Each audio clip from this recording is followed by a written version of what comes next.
It's the Musers, the podcast Cowboys edition with your football friends, George Dunham and Bob Stern. The NFL goes on with its postseason. We go to the divisional round of the playoffs with no Cowboys in sight. 2 years in a row they missed the playoffs. But Bob, we are now a week removed from the end of the year press conference, Yes, which was sir. very important with Jerry and Steven and Shoddy. And we're about a week removed from the Cowboys firing their defensive coordinator, something that we thought would happen. Now it's happened. Now they're looking for a new defensive coordinator. And we've got things to talk about. How are you, Bob? How are you dealing with this? No Cowboys in the postseason. You know, unfortunately, we're used to it a little bit. Not that they haven't made the playoffs a fair number of times, but it's becoming a bit of a bad habit, and you know, you don't want to be there. There are teams that are frustrated. Here's the thing about the National Football League, or really following any sports team at all, George, with all your heart, is that you kind of have to embrace the fact that your team is probably not going to win the title every year. And that's just, you know, this is one of those when you get old in life type situations. I mean, the thing about the Cowboys in particular, and I think you had the stat last time we visited, which was in the last 16 years, they've made the playoffs 6 times. Yeah. So more times than not, we've had this scenario here. Yes, more times than not, and in fact, it was a big deal. People forget this, and I understand why, but people forget that in 2022, it was a very big deal that the Cowboys had made the playoffs in consecutive years. Yeah. That was a rarity that around here happens less than once a decade since the last Super Bowl. That's some perspective there. Yeah, so they made the playoffs in Chan's 2 years. That got them fired, 98 and 99. They made the playoffs in 2 straight years in 06-07, which we know as the Rally Cookie era, and the young Jedi learning how to play quarterback, and, Yes. and of course, Red Cashin on the PA at Texas Stadium. They made playoffs those consecutive years. Then they went all the way to 21-22. The entire rest of Wade Phillips and the entire decade of Jason Garrett, they never even made the playoffs in 2 consecutive years, George. I hate to say it, but that is such a low bar. Yes. And they finally did in 22. And then you know what? They made the playoffs in 23, which they had not gone to the playoffs 3 consecutive years since literally the Dynasty Cowboys of 91 to 96. They went 6 consecutive years. And so, unfortunately, we get used to it, and we're back in that slog where 4 of the last 7 years, the Cowboys have missed the playoffs altogether. 4 of the last 7 now. So there's that's a lot, and there's bitter disappointment, and we go back and forth between trying to piece together what happened this season from what you said about a week ago. I just need a break from this team for a couple of months, but we don't do that here. No. On the Musers, the podcast Cowboys edition. We will not. We're going to slog through this off season, by golly. And we got something really special coming up next week that I think is going to be a lot of fun for all Cowboy fans. Yes. But as we last left you, as we look back, and now the players are going through their exit interviews and with their coaches, and also with the media, and saying things to the media, the head honcho of this team, the leader of this team, Dak Prescott, who we both defend and have defended even in his poor years, had a great season, but he also said something that got you. What was that, Bob? Well, yeah, there's a quarterback quote and an owner quotes that I would like to visit with you about. And yes, thank you for leading me into the Dak one. So yes, I do believe that I annoy people by how much I defend Dak, which is ironic because many of them are Tony Romo people, or just sick and tired Cowboy fans. But what's interesting is I used to get these same attacks for being too defending of Tony Romo. So I guess I would like to just say consistently, I think quarterbacks in this city post Aikman have an impossible job of living up to Staubach and Aikman. It's an incredible burden, and there's not even an NFL MVP would not quiet the unrest, right? Right. Dak could win 3 consecutive MVPs unless he delivers a Super Bowl. That's right. They will not get off his case, and there's a possibility even if he did that, it would still be qualified where whatever, it took you long enough or whatever it may be. So I almost said the defense carried him, but we all know that can't happen around here right now. No, but you're right. You're right. There would be cutouts. There would be carve-outs, if you will, I should say, because Dak didn't get it done right away, and Romo didn't get it done right away, and whatever. So that's kind of my positioning statement. But when I heard Dak say what he said, which I will read to you now in a direct quote, "This is one of the first seasons, if not the first of my career, I can't directly correlate my play to the wins or losses or the end of the season or overall success of the season. So that makes it frustrating. One of the best offenses in the league, explosive. Now, sure, not always to our standard. Didn't play like that every week, week in, week out, but we put up a lot of points. Unfortunately, just didn't win all the games that we should have. Didn't finish out some of those one-score close games on our end, and ultimately leads to an 8-9-1 record. It sucks, but it's the reality." They didn't win 8 games, so I'm not sure where he got that. I think it's he's counting the Packer game as a win.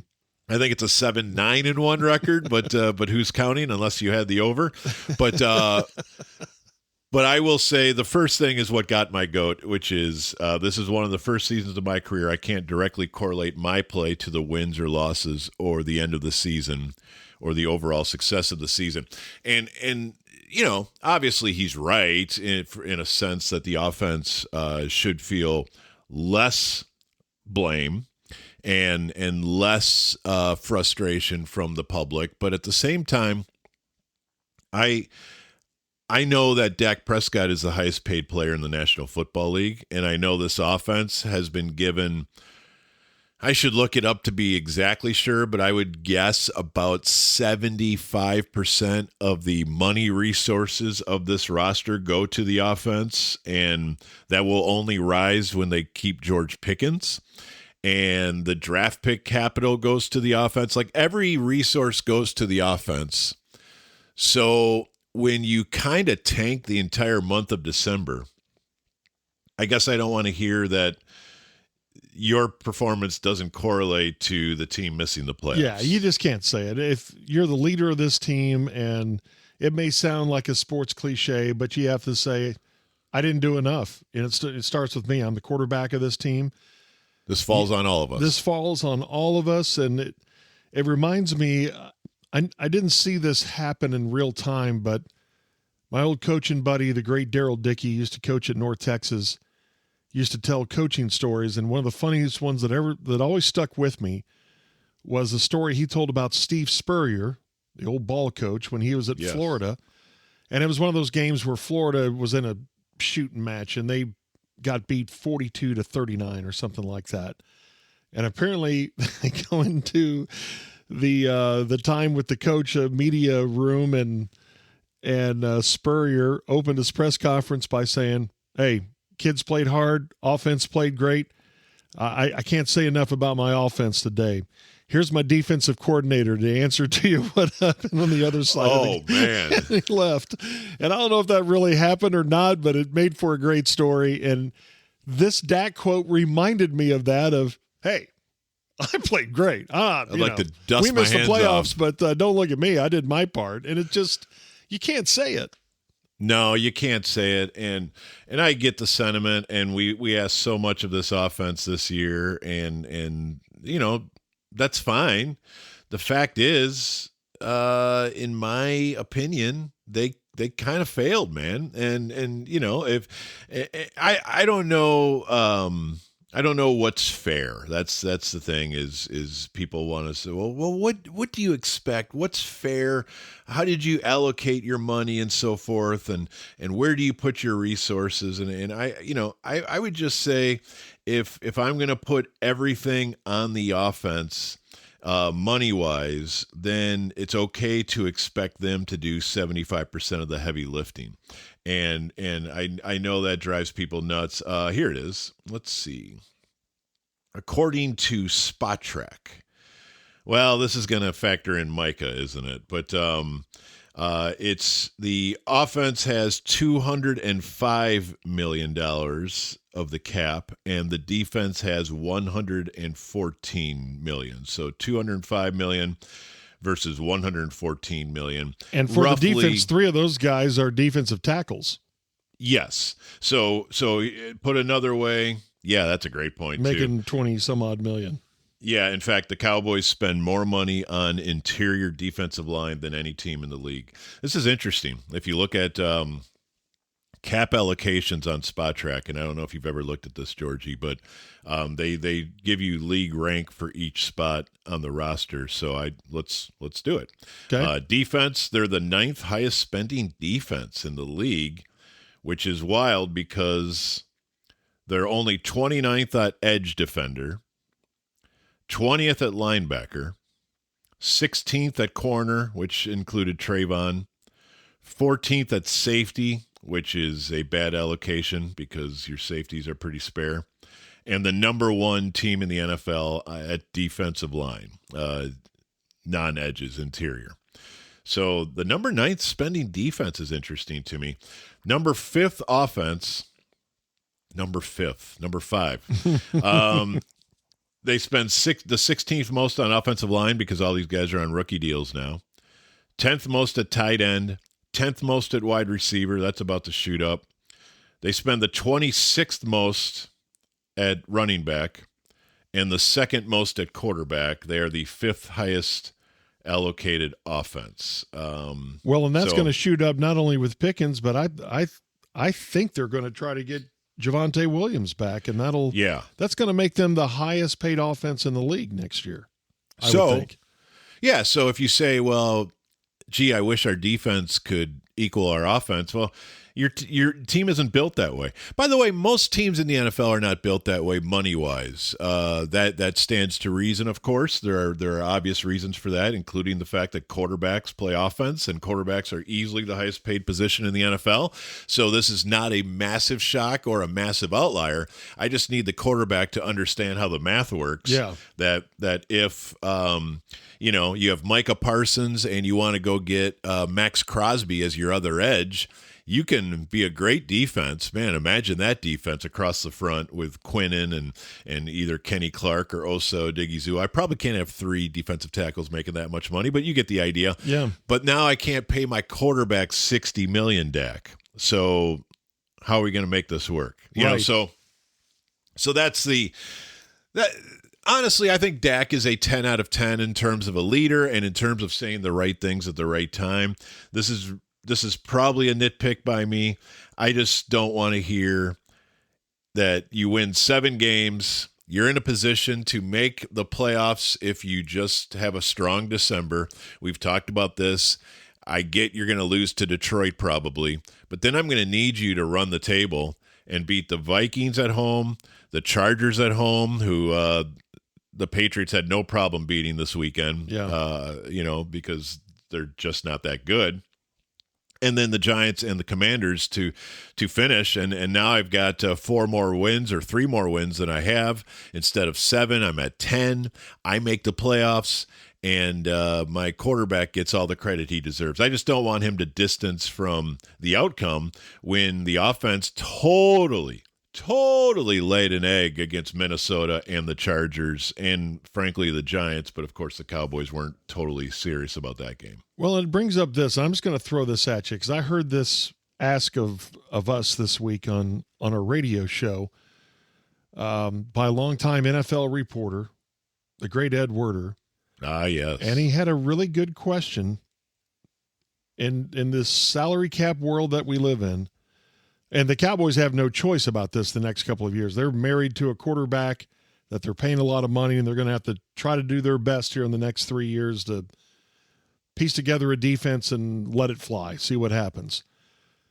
But if you were just building from scratch, let's say when it's time to rebuild this team, would you rather have a great quarterback and just kind of an okay defense? Let's say it's middle of the pack defense. Or would you have a great defense, whatever your opinion is, after watching this last weekend? Let's say the Houston Texans defense and just a good quarterback. What would you rather? And a few years ago, I would have said, well, the quarterback. But in a day and age now where the running game has come back, we've seen some really good defensive teams win in the last couple of weeks, or in the last couple of years. I think it's a really good question. Number one, I think I would lean towards give me a dominant defense and a functional offense, but I think most would think that's backwards thinking. Yeah, and I would, not to bog it, but I would ask for a qualifier on how good of a quarterback am I getting? Am I getting Josh Allen or Patrick Mahomes? What if Seattle wins it this year?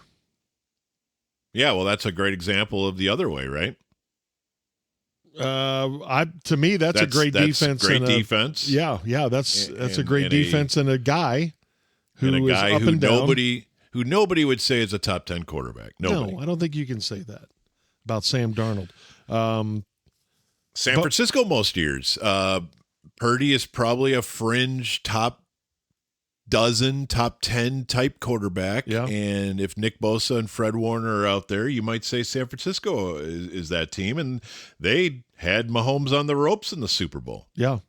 Hey, and that's why I think Houston has it. We'll talk about the divisional round that's coming up later in the podcast, but it's starting to make me think Houston has a really good chance in this thing just because their defense is so exceptional. Yeah, I agree. It's a really, really solid question, and there are so many variables like offensive line and health and all that sort of thing. But in a vacuum, I feel like this is where the league is headed, is that the league realized we can't find another Patrick Mahomes or Josh Allen. Like if you say those are the two best quarterbacks in the league, which I would, no disrespect to a few of the others, but those are the two best quarterbacks in the league, and I don't think it's real close. Mm-mm. And so if I can have one of those, I got to have one of those, and I probably got to pay him whatever he wants. And frankly, Josh Allen should be the highest paid player in the league, given everything Buffalo puts on his plate, if Mahomes isn't. But I think Josh Allen did not get in a massive pissing match with his organization like Dak did. Right.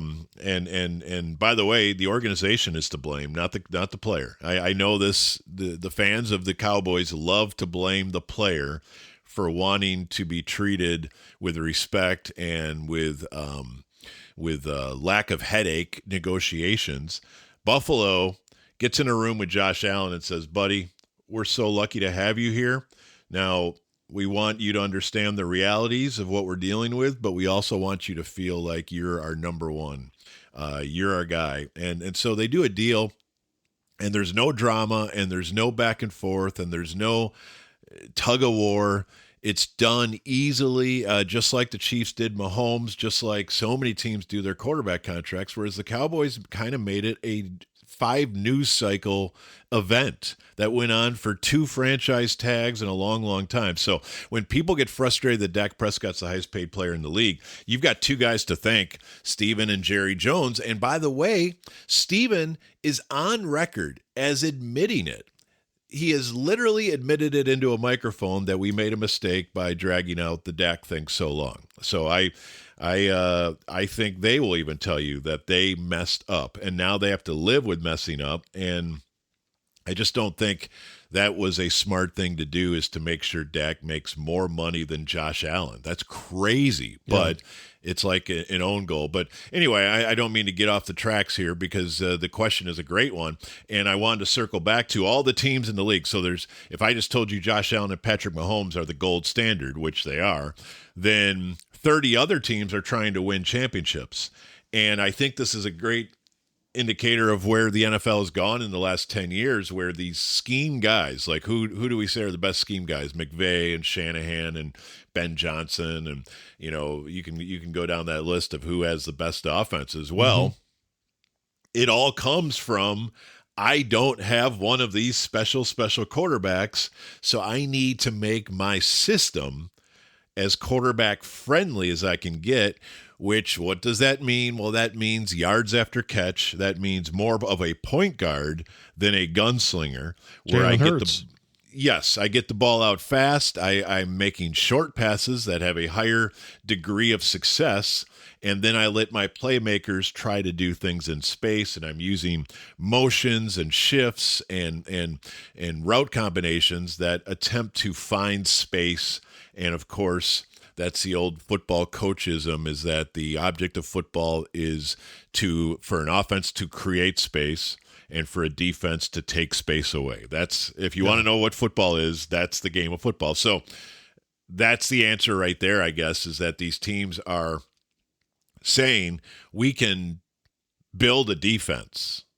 We can't build a superstar quarterback. We have to almost luck into one, and therefore let's be pragmatic about what the market has and build on that, and then try to design an offense that does not require the best quarterback in the sport to find success. Yeah.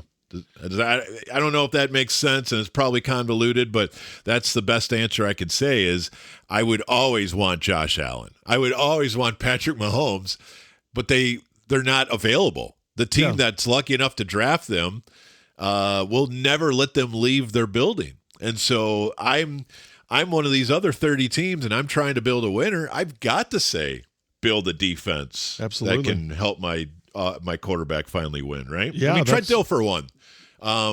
Jim McMahon won. Yeah. There's your answer. With unbelievable defenses. Yeah, absolutely. Yes. Now, it's also, those don't fall out of the sky either. You've got to build that over 3 or 4 years, and that's a really hard thing to do. You got to hit in the draft. You got to have the right coordinator. You talk about scheme and all that. It just, it was kind of out of left field question, but it speaks to your Dak comment that I was with you, that kind of made me prairie dog up too, and thinking, that doesn't sound like something Dak would say. Jerry says crazy things all the time. What did he say that got your attention? Well, and this is probably connected to that first conversation, because when they did the end of season press conference, there was a ton of Micah talk. We get asked all the time as media, especially me, because I was Micah fanboy number one, I guess, when he was here, or at least in the conversation, because what a magical player to watch and what a unicorn I thought he was. And so I was not approving of a trade for sure. Now, it helped soothe the wounds, I guess, that they sent him to my childhood team. But that has nothing to do with my position on the Cowboys and Micah Parsons. I think the Cowboys made a horrible decision. And by the way, Jerry brought up Micah in the end of the year press conference. Yeah, at least twice. He was not asked about it. He brought it up. Yes, and so his quote was, quote, "The very best of what we are trying to get involving the Micah Parsons trade is all out there ahead of us. We've got some of it on the field already.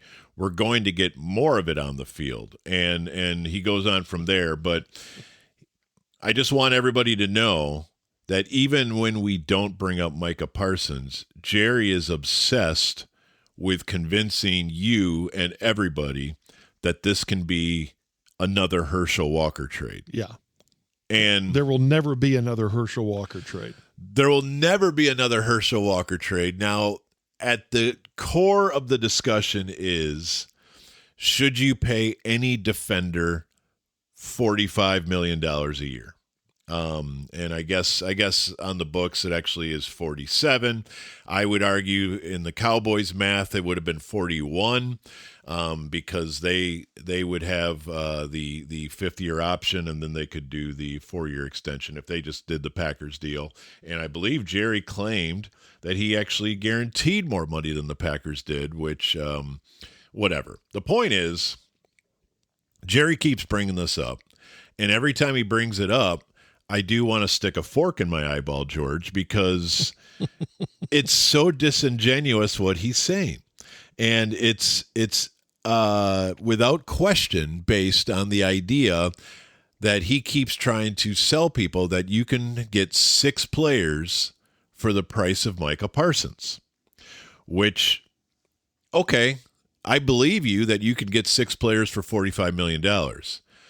But then we have to actually put pen to paper, and you can't have it both ways. You can't say, I got Kenny Clark for Micah Parsons, and boy, isn't Kenny great. And then we look at his cap sheet, and we see that Kenny Clark is over $20 million a season.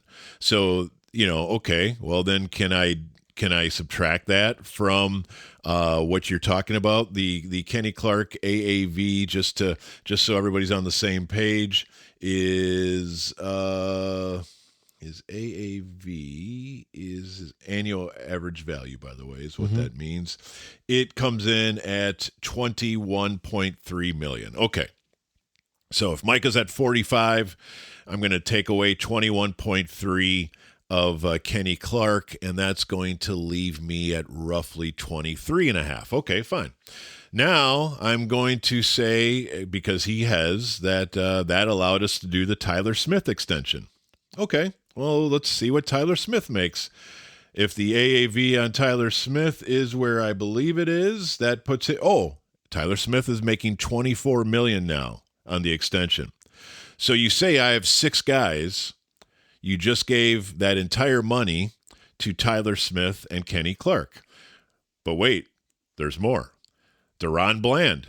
I did a deal with him, and I also said that was because of the Micah Parsons deal. Deron Bland's average annual value is $22.5. So Kenny Clark is $21.5. Deron Bland's $22.5. And Tyler Smith is $24. Okay. So now I'm at $67 million on 3 players. Now I'm going to trade for Quinnen Williams. Okay. And I'm also going to say that's because I did the Micah Parsons deal. Okay, let's do that. $21 million a season. So now I'm up to $88 million a year, George. Now I'm going to add the Hunter Lipke deal, or I'm going to also say what he said last week, which was this will allow us to do the George Pickens deal. Yeah, throw Pickens in there too. Okay, well, we think George Pickens is going to be at roughly $25 to $30 million a year. We're already at $88 million. So let's say 25. And now we are at $113 million. So this is how it's working, guys, is he's claiming the $45 million a year that Micah would have got now equates to the 6 players I kept when I traded Micah that now cost $115 million. Yeah. George, as the kids say, that math doesn't math. No. It does not work out whatsoever. And it's, I guess it's, Jerry's way of making him feel better. I was told this a number of times that he was pain in the ass. Parsons was. He just was. Now, was he worth putting up with? Maybe. I don't know. Time will tell on that deal. Let's go here. Coming up next, I got one question about Micah, and then we'll get into who's going to run this defense. Let's do that coming up on the Musers, the podcast, Cowboys edition. Okay, Bob. I think this is, again, here's another one out of left field as we talk about post-mortem Cowboys, postseason Cowboys. If the Micah deal was not done, let's say he played this year for this team. Yes, sir. And everything else would have been the same. Just it's a hypothetical. It obviously changes a lot of different things. And they didn't do the Quinnen Williams deal, and they just tried to survive with Micah and the bunch. What do you think their record would have been? So they don't help defensive tackle? No. So they don't have Kenny Clark. They don't have Quinnen Williams. They do have Mozzie Smith playing defensive tackle all season. Solomon Thomas and Osa are your primary defensive tackles. I think it's disingenuous to say they would have been significantly better, so I won't try to run that by anybody. My issue is not that you don't have Micah Parsons. My issue is that when you traded him, you had no ability to deviate from your plan and to make a smarter plan. And I guess from a Micah Parsons standpoint, I'd like to think that, you have him play this fifth year.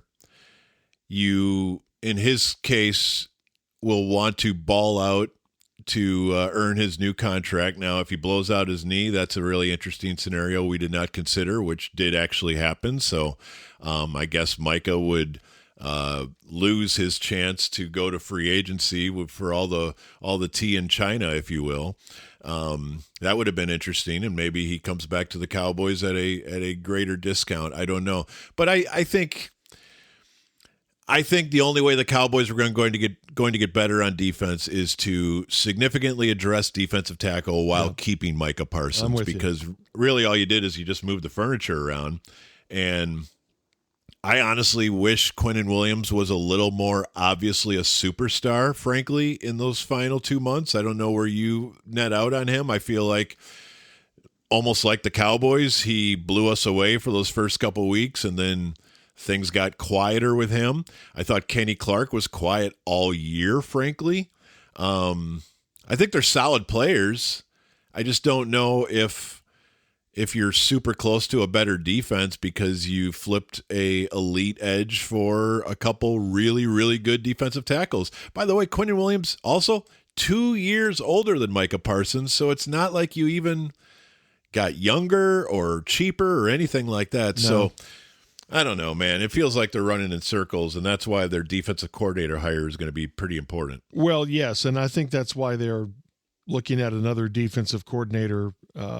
We said many times, it wasn't all Matt Eberflus's fault, but the defense was just outrageous. And my answer to that is I still think you would have had a lot of problems, and it's a long way of saying you have so many problems on this defense. Before the season, it was defensive tackle. Now that's been fortified. Now it's defensive end, it's linebacker, it's secondary, where you're talking about over the next couple of years, you're going to have to come up with 11 or 12 players. And I'm not just saying there's only 11 that start. No, I'm talking about the 11 that start and the 3 or 4 that are heavy in the rotation, because I think you only have a handful of guys you can win with on this defense right now, which is going to be it's going to be tough to have anybody come in here and do what Dan Quinn did. To do that, if it's Jonathan Gannon, the former Arizona coach, Jim Linhart, who's the defensive passing game coordinator for Denver, whoever it is, or if you go within the organization, Aaron White, Cotton, man, they're going to need some help from the draft. They're not only with where they are in the first round now at 12 and 20 currently, but in free agency, when Quinn came in, they signed a number of guys who came in here and they weren't Pro Bowlers, but they could play a little bit, and they helped him, take a big jump from 21 to 22. Whoever this person is, they're going to need the same thing. If you had to make a guess, the Cowboys' next defensive coordinator is. I think I'll continue to shake the pom-poms for Jim Leonhard. Yeah. I think Leonhard is ready to roll, and I feel like we're guessing a little bit on what that defense would look like, but I think he pairs with Shoddy really well, and I think they have a relationship, and I think when I hear one of them talk, it sounds like the other guy is talking, so they see football the same way, and I'd like to try that. I don't know if they can get him. I think they can. I don't know if they can. By the way, I think you should keep an eye on Green Bay because they've been paired with Jim Leonhard forever, and partly because he's a Wisconsin kid, and partly because they've flirted with him in the past, and it just didn't. The timing didn't work out well. If Jeff Hafley gets a head coaching job, which, gosh, we're going to need 9 new head coaches in the NFL, George. So anybody who's a fringe, might he get a head coaching job, guys, probably getting a head coaching job. So I imagine Jeff Hafley is gone. And even though his defense was ridiculous once Micah got hurt, which is ironic to say the least, but I would imagine Green Bay would be hot on Jim Leonard as well. And now it's just this big Game of Thrones in the NFL that happens every year. But 9 head coach openings, I don't think that's a record, but it is at the very high end of the normal range that usually I think averages out about 6 every year. So yeah, we're way past that now that Mike Tomlin has joined the party. So I think Jim Leonard. What about you? I would like to make the case for a guy that I know. I'm not saying he is better than Leonard or Gannon or anybody else you could come up with, but I personally know, and I've known him since he was 18 years old, Zach Orr. And, oh, wow. He was a DeSoto kid, played very close to the Metroplex, and played at North Texas back when I was doing the games. He was a 4.0 student. He was the smartest guy on the field. He was the best player on the field, probably the best linebacker to ever play at North Texas, and I think he was on his way to a really productive NFL career, and he had a neck condition very similar to Michael Irvin's that ended his career prematurely. And thank goodness they found it before something terrible happened. So he was a terrific player. He has been the defensive coordinator in Baltimore last couple of years. They were top 10 in both points and yards last year. This year, their offense put them in terrible position. They had a lot of injuries. The defense fell down. But he's from that Baltimore organization. He's a brilliant mind. He's young. He's 33. I think he relates to players.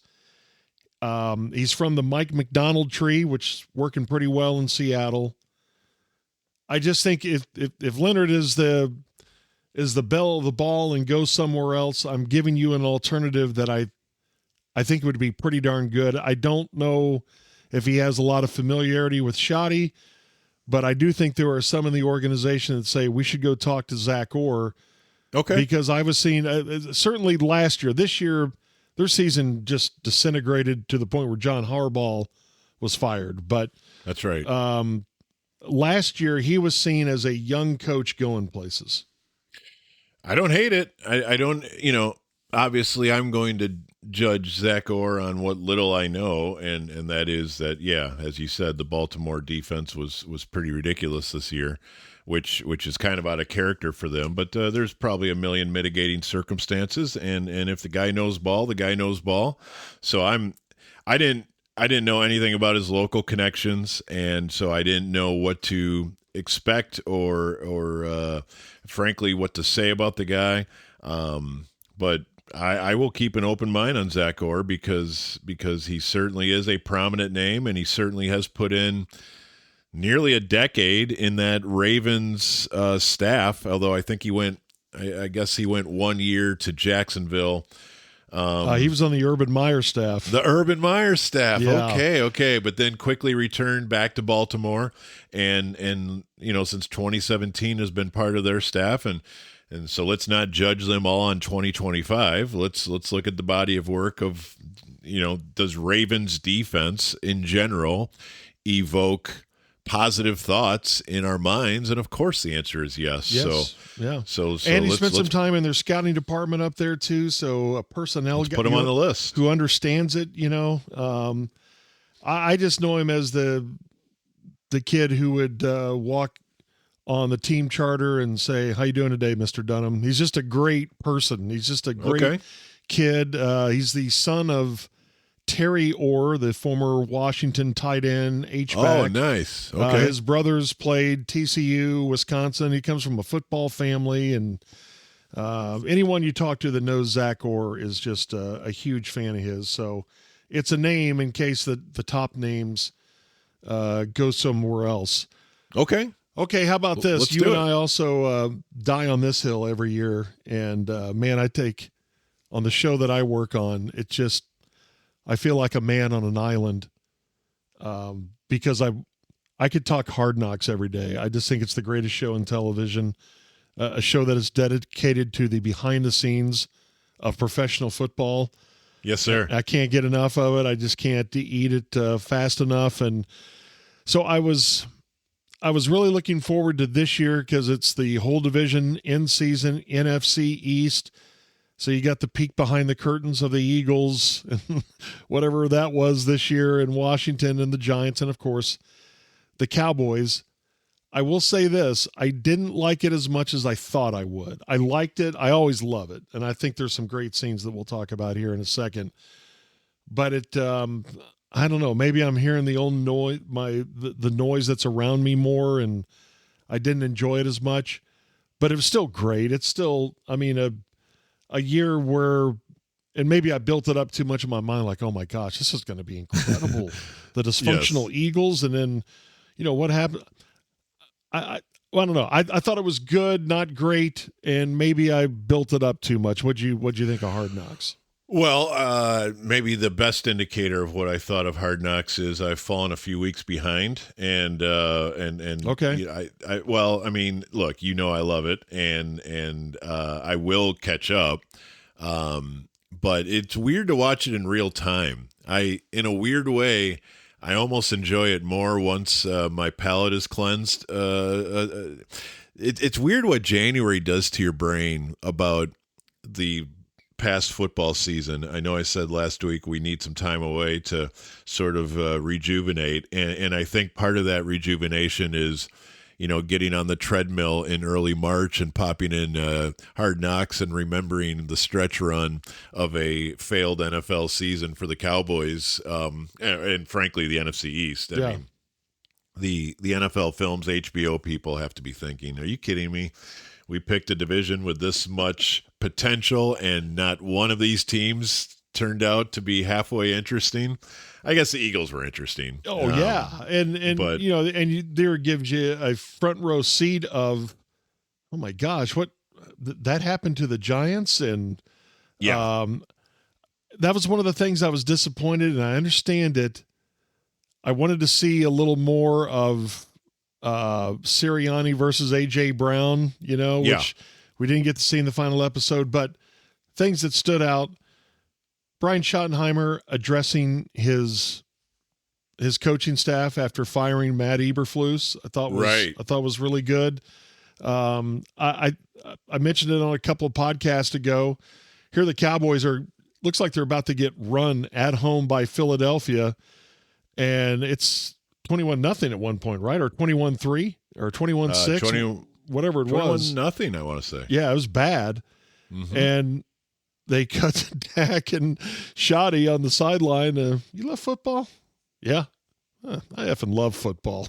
It's just, I don't know. It's just a moment that I will never forget. Yeah. And then the final episode, whatever you think of what you're getting, it's shot so beautifully, and the shots of Washington and Dallas and New York and Philadelphia at night as the season closes and it comes to an end, and that very feeling you were talking about, the sadness of when it's over and they show the lights going out at the facilities, and the Eagles are the last to go, and here they show Nick Sirianni and Jalen Hurts in the team meeting room. It's just those two left. And then one of them's, we're going to be back. Yeah, no doubt. We're going to be back. And whatever you think of those two guys, right? There's, everything they dumped into the season, and it's over, and they're the defending Super Bowl champs, and this is the way they go out. It's still real to me, and it's still beautiful. No, and you're right. And I applaud you for staying on schedule with Hard Knocks, because I'm on that wall for you, Bob. Hard Knocks. No, I know you are, and I'll catch up. I always do, but I just needed some time away I get it. from the Cowboys head clutter and slow motion shots of Jerry's helicopter landing at the practice field, and then he descends down the steps of his helicopter or whatever, just like Darth Vader coming out of the Imperial shuttle, and we have to, I mean, the self-importance pairs well with Hard Knocks, because they can't wait to get a slow motion shot of that, because I think they look at it and think, this is how Texas is this, that here's their practice facility, and here comes the owner down to land on the practice field where they have to move players around. It's so Cowboys, No, it's incredibly Cowboys, and that's why at times I wonder if he actually thinks he's in the show Landman or one of, like, he definitely. I mean, this is what they say when they say somebody's a caricature of themselves, right? That's like what he's become. Yes, absolutely. He is acting as he believes people want Jerry Jones to act. Yeah, like absolutely. that's the entire Cowboy way these days, and that's why we do want to ram our head through some drywall when discussing where this team currently is and how it appears they may not emerge anytime soon. Well, I highly recommend. But we're not giving up. We're not giving up, and I highly recommend for anyone who hasn't seen it yet to watch Hard Knocks in season. It's We're still a really in on cool Shoddy. concept. What's that? We're still in on Shoddy, right? Yes, absolutely. Yeah, absolutely. Okay. And I liked what he said, and some are going to go, okay, that he knew and I did. I'll tell you this. I did get the feeling, for not the first time, but really it hit me upside the head. The biggest criticism against this show is, or one of them, well, you get to hear still what they want to say as a coach. A coach knows the camera's on. He knows he's got a mic. It's right in his shirt, or it's somehow in his office or something like that. So he knows he's on the record. So he's going to be careful. And maybe they have some editorial control over this thing. I wonder if the Eagles said to him, you're not putting all of that exchange between A.J. Brown and Nick Sirianni on there. You're just not. And I get that. But when he addressed the coaching staff, and one of the first things he said was, call Flus and tell him you love him. Number one, I think that's cool. These are human beings. My son's a coach, and right. It comes down to wins and losses. And did you win? Did you? You suck. Well, they're still humans. And even the coach who goes through the most brutal of seasons, he still worked 19-hour days.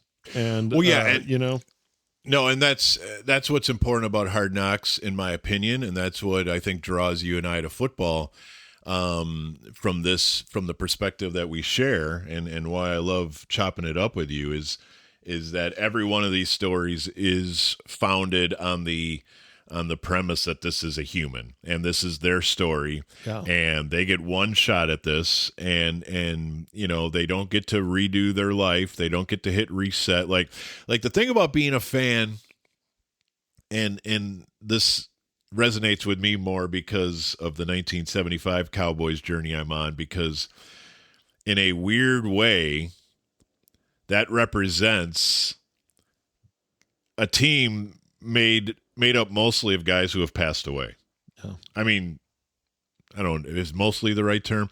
Like they're all 25. Now. Yeah, they're all 25 to 30 years old 50 years ago. Yeah. Ergo, they're all 75 to 80 now, and many of them did not make their 80th birthday. Yeah. So let's just call it what it is. Yeah. I don't know if we did roll call on the 1975 Steelers and Cowboys, how many are still alive, but the number dwindles every year, and it's not going to get better. So from that standpoint, it reminds me that as a fan, every year there will be a Cowboys roster, and we will watch Cowboy football because that's what we do. But the names change, and the guys who enter the league all have a dream of playing professional football, and the guys who leave the league, sometimes with a broken body or something like that, They might just have a short shot at things, might have 1 year in the league or one game in the league. And these coaches might get one shot at being a head coach.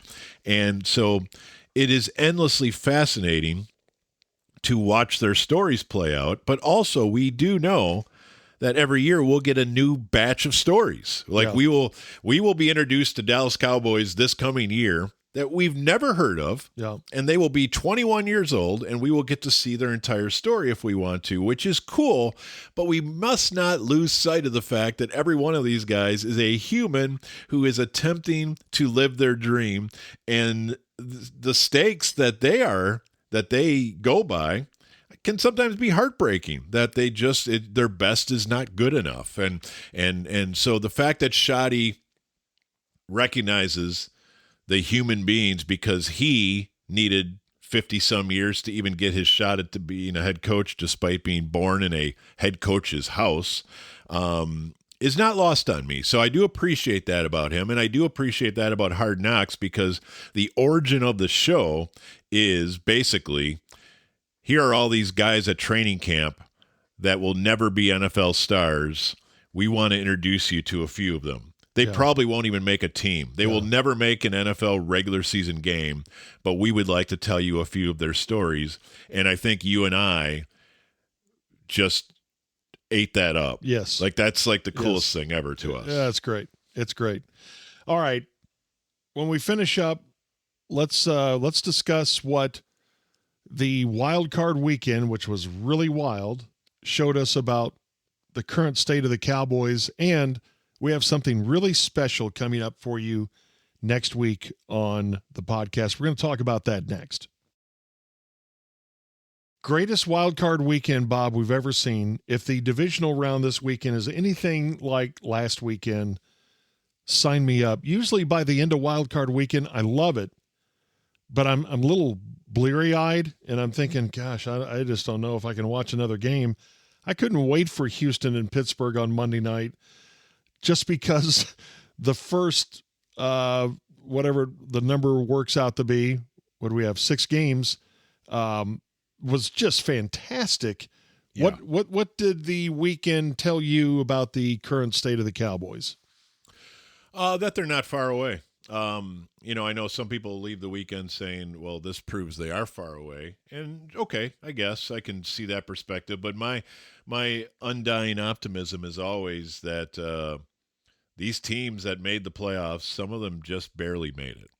And then all 6 of the NFC teams that played this week, Carolina, Rams, Packers, Bears, Eagles, Niners, every one of them either won their game or is going to spend the next few months saying, how did we lose that game? Yeah. And that's the margin in this league. That is the margin from top to bottom. Roger Goodell, Paul Tagliabue, Pete Rozelle, whatever the forefathers are of this league, they wanted to build a league that is incredibly close from top to bottom. The parity is real. The cap has done its job. This sport is amazing because there is almost no margin. I do love other sports that have the opposite setup. English soccer and Major League Baseball, where the margins between the best and the worst are miles and miles and miles and miles. But this sport is unique because you're always not far away. You're always 1 year away. And I think this expresses to me once again that, yes, the Cowboys are a mess, but they're not a bigger mess than some of these playoff teams were 1 year ago today. So I know you're not hiring Ben Johnson, but the Chicago Bears are the next example. The Jacksonville Jaguars, the Houston Texans, many of these teams that have risen up this year, they were a mile away 1 year ago. And so I guess that's my takeaway, George, is details matter, but also this league is designed to make you feel like the 12th best team in the NFC actually isn't that far away from the top. Yeah, I think that the only thing that really made me think, holy cow, how much work do the Cowboys have to do, was watching some of these defensive units play. Oh, yeah. We've talked about watching Houston, watching New England, heck, even Pittsburgh. Even though they didn't win the game, that game got out of hand. But I thought their defense played really well throughout. And what the 49ers did here, okay, I couldn't wait to talk to you about this. Yes, Eric Kendricks is out there. He's playing for the 49ers, and he makes the play of the game. Bob. His whole game was great. And he had 10 tackles in a playoff game. And you and I are wondering back in October, where is he? He played for the Cowboys last year.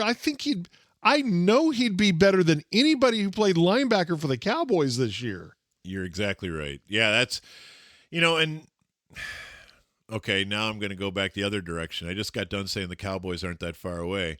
But that 49er culture, that Eagles culture, makes you feel like you are light years away. And the 49ers, man, what a great story. I know a lot of people listening to this can't stand that franchise. Maybe it's the boom box that brings it out in them every playoff game. They still got the boom box. Maybe that still works. I love the boom box, George. Boy, I do too. And they all know the words. Brock Purdy didn't know all the words, but he was into it. And it is great. Yeah, I loved it. Well, yeah, I mean, what I love about the 49ers is it truly is next man up. It isn't some cute thing you say. It's something you live. And man, to have that many guys gone, and I went through it on the show the other day. I want to say their top 6 contracts, all of them were either beat up or lost for the year this year. So Nick Bosa, like week 3. Fred Warner, I think week 6. Brock Purdy missed 2 months. Brandon Ayuk never played a single snap. George Kittle just blew out his Achilles. And Trent Williams missed several weeks with a hamstring. So those are your 6 biggest earners. And they went 6 for 6 with the injury gods grabbing each one of them.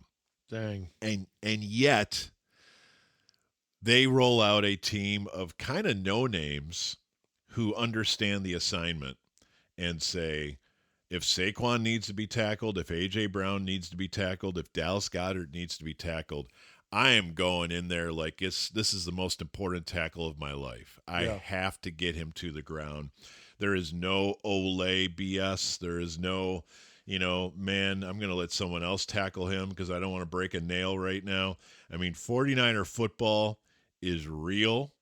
Now, here's what's funny, George. They've got a longer Super Bowl drought than the Cowboys.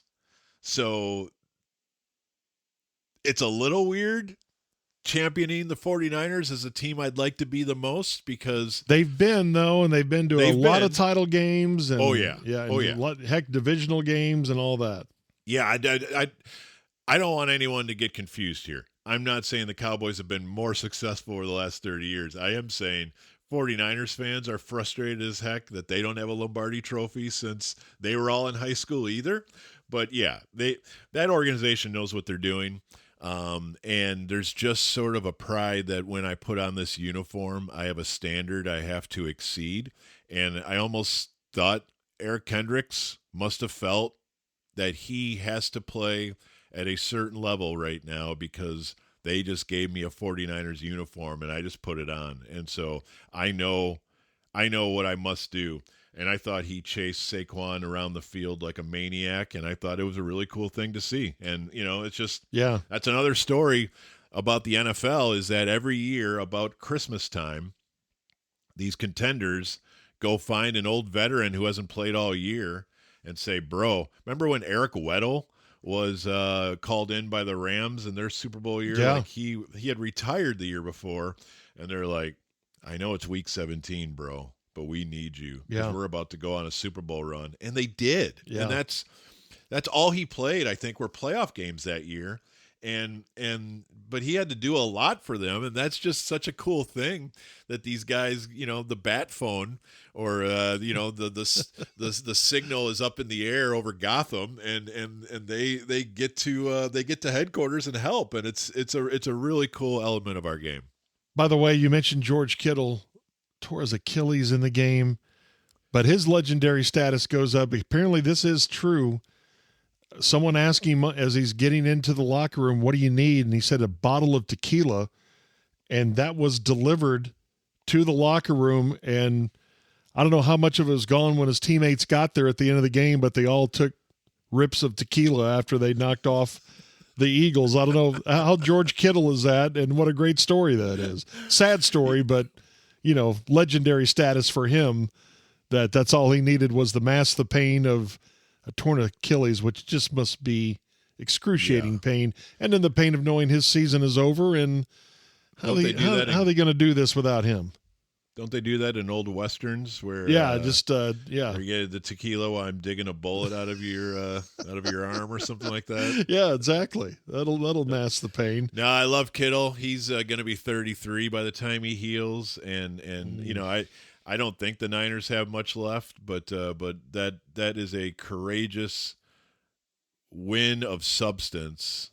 When like the zombie Niners go into Philadelphia and knock off a Super Bowl champion. And, it's just honestly, George, and I kind of started with this, but I am curious how you consume the playoffs from a standpoint of do you just go straight schadenfreude and you just cheer against your enemies? Yes. And say if the Cowboys aren't going to win this year, then doggone it, I don't want the Packers or Eagles or Niners to win either, or how do you go? I go, yes, it's usually Cowboy based. Sorry, that's why I was rooting against the Packers. To make that draft pick as good as possible. Yeah, that draft pick it got up to 20.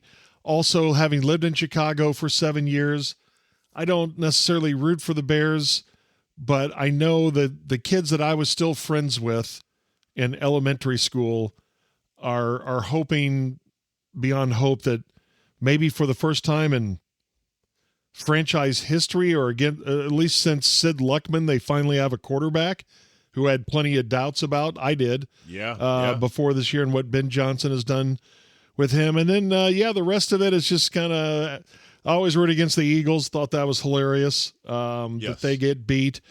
And, I've never thought one thing or another about him, but I picked him before the season. I like Josh Allen, so I was rooting for the Bills, which was just an insane game. Against Jacksonville. Yeah. So, I kind of blow with the wind. Well, I mean, I wrote about this week. There's a 3% chance your team wins a championship in any given year because 32 teams just kind of make it that way mathematically. You're incredibly unlikely to win. But if you flip it around and say, okay, I just don't want the Eagles to win. Now your odds go to 97% because you get the other 31 teams. And it's a much more rewarding way to follow sports is to cheer against teams than to cheer for a team. Yes. So sometimes just embrace the 97% and cheer against your enemies. And I think you'll find that a more of a year-to-year rewarding process. You'll find happiness. It may be with someone else's misery, but you'll find happiness at some point. That's right. In your football season. Yeah. And, okay, next week, we got something really special. We've been telling you Bob has been following the 1975 Cowboys. It's the 50th anniversary of the 75 Cowboys, who won in Minnesota on the Hail Mary, then went on to knock off the Los Angeles Rams in L.A., and then met the Pittsburgh Steelers. And at the time, boy, there's so many things to say about Super Bowl X, and we will say all of them next week because we are going to watch the game. Bob's already watched it, I'm afraid, but that's fine. Watch it a second time. I've got notes, baby. I have not seen this game since like Drew. I hadn't seen it since 1976, January of 76. I've seen the NFL Films recap of it probably 348 times. Yes. But I've never seen the broadcast. I'm going to watch it, and we're going to talk about it and review 21-17 Pittsburgh over the Cowboys in the first of two meetings between these two teams in a matter of 3 years. 4 years. 4 years. 4 years, yeah. Yeah, I can't wait for you to watch this, and by golly, I want to make this promise to football friends. We hope to basically review every Cowboys Super Bowl before our time on watch is over. Now it may not be this year, so let's work into this. But we're going to start with Super Bowl 10, and we thankfully there's a great version of it on YouTube that I think the NFL even put out recently, and it's beautiful to watch.